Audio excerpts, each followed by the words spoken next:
All right, so trademarks in the United States take about 9 months or ish, and if you mess it up, it takes a long time to get going again. So, is there a faster way to get brand registry and international trademark? I've heard of this before, but I've never been able to get much insight on it, and I'm definitely interested in it for new brands. So, Paul, do you have any insight or history on this?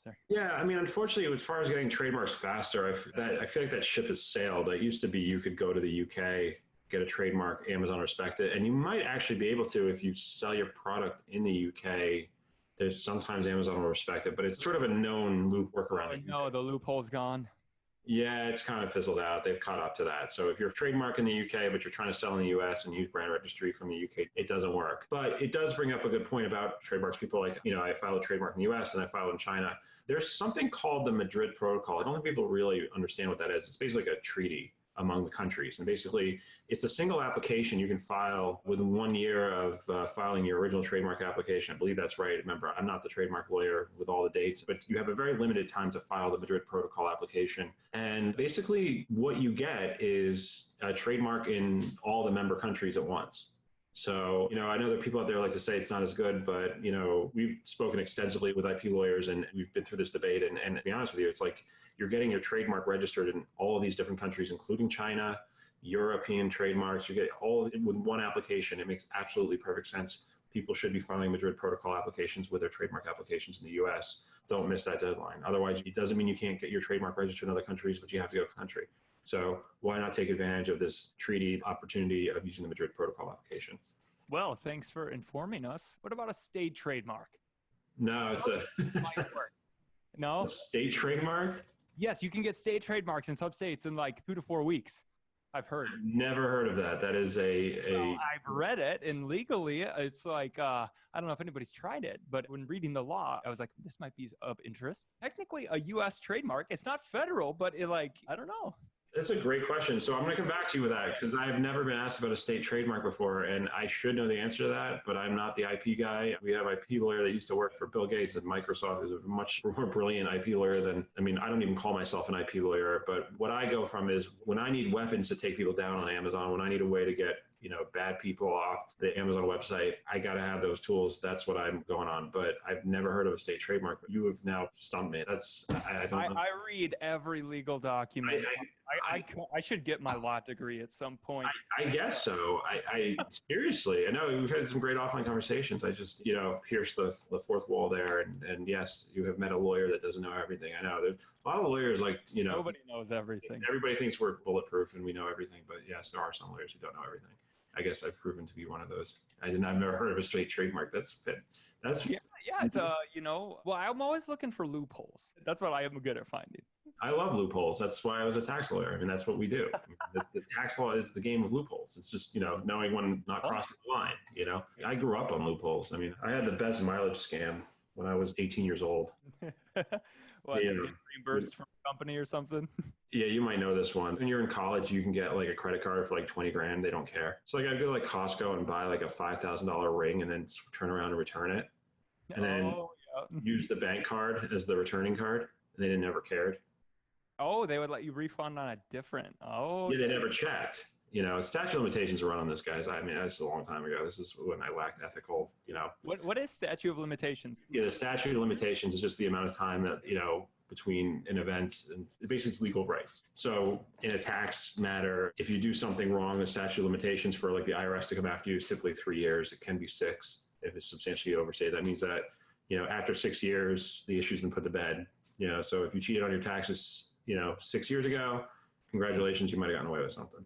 I thought that some states had 7. Michigan is 8. Oh. 8. But it just depends on the crime. Like murder has no statute of limitations. You can never. And then how is OJ? Is that double jeopardy? That essentially, since he was proven to be. Yeah, he was proven innocent. Twitter, if you haven't seen him yet, he's got an interesting Twitter. I saw he's got to go get some revenge or something. I saw something about that. But yeah, OJ was tried. He wasn't proven guilty in criminal court. He's done. He could admit it now. There's not really probably. You never know what some sort of technical bullshit they would come up with, to try to say that. But typically he's been tried once and it's been done. So. You came here for trademark advice. You ended up with OJ. End up with OJ. Loved It's a OJ. wonderful note to add on. So maybe we'll try the state trademark since it's so fast and cheap.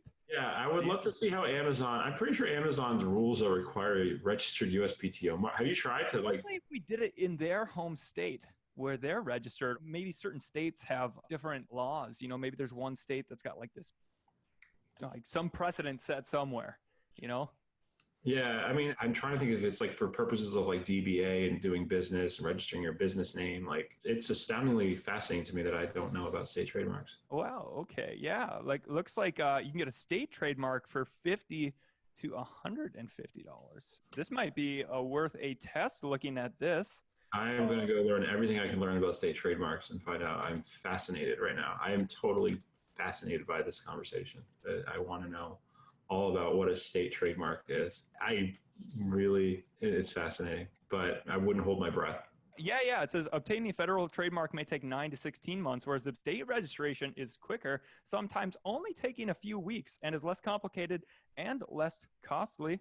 I guess a state trademark would be like, if you're trying to get like Joe's mechanic shop and you're the only mechanic shop in Connecticut, you don't have the need for a national trademark. I guess that's where it would come into play. But with Amazon, they're not going to accept a state trademark because they don't sell at a state specific level. I don't think it would work because there's no state lines with Amazon. If you sell on Amazon, you're selling nationally, right? The other reason is that, a state mark doesn't bring the federal protection.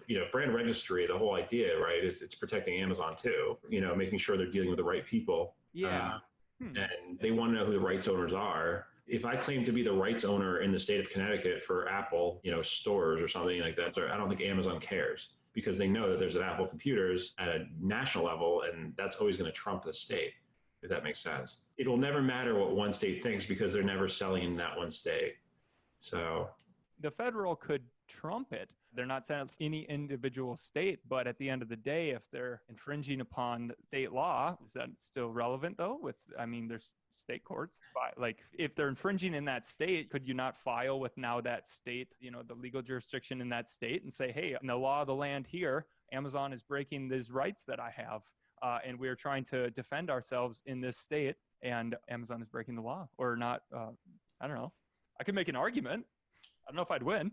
yeah, I don't think you would, but I like it. It's funny. I always like to A/B test.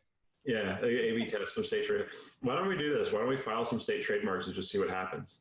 Yeah, I'll do it. Go for it. Let's just see how far we get. Let's just file some state trademarks and let's just see what happens. All right. Let's try to do a takedown with a state trademark. I feel like maybe you won't get brand registry, but maybe you get a takedown.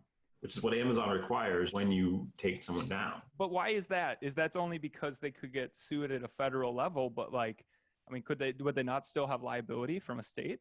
They don't regard the laws of a state. Aren't they still potential legal issues? Items of interstate commerce aren't going to be in the jurisdiction of the state. So Amazon's selling in interstate commerce, whereas the state trademark would be limited. Again, I am not the trademark lawyer in our firm. And this is a great question. I love this stuff. But I think that the idea is that, to the extent there is such things as state trademark, and it's going to be for things that are not, that are going to stay within the four walls of the state, right? So what if you have the same trademark in two states now? And maybe you and business. One has nexus and one doesn't. Now there is interstate commerce.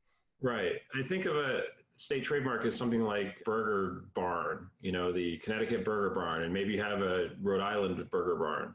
So you might have your trademark registered there, but you don't necessarily need to have the Burger Barn name registered in every state or USPTO, because you're not going to open a Burger Barn in California, right? But Burger Barn doesn't sell on Amazon.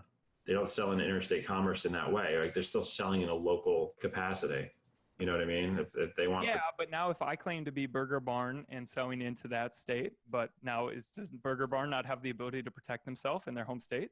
In their home state, they would theoretically, if that's even. You can't limit which state you sell to, so therefore nobody could sell Amazon FBA. Or more likely, what would happen is your state rights would be invalid if you're selling Burger Barn branded products at interstate commerce. I mean, keep in mind though, with trademarks though, we have first use, right? So maybe Burger Barn can say, well, we were the first to use Burger Barn. Oh, okay. Registration is totally different from you. I mean, trademarks in the day are based on first use in the United States. We're not a first to register state.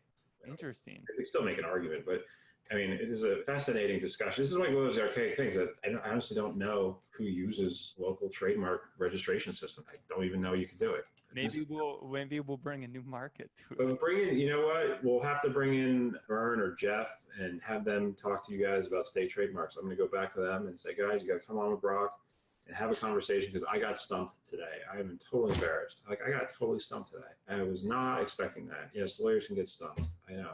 Yeah, But definitely. I do know that with the Madrid Protocol, it's definitely a good idea. You want to file a Madrid Protocol application. It's worth it. You want to get that international protection, especially when you're selling on Amazon. It makes perfect sense to do it. And I encourage people to do it. Interesting. Yeah, well, we could rant on this for a long time, but the best way is we'll just talk to the trademark people and do a test. Find out state trademark, and we're gonna do some A/B testing. I love it. Find out Love it. Got it. Gotta love it. Gotta love it. So hope you guys enjoyed this and know that there are no federal loopholes, but maybe there's a state loophole. Who knows? All right. Make sure to come back when it happens or doesn't. Confirmation of something. All right. Bye, guys. Thanks, Paul.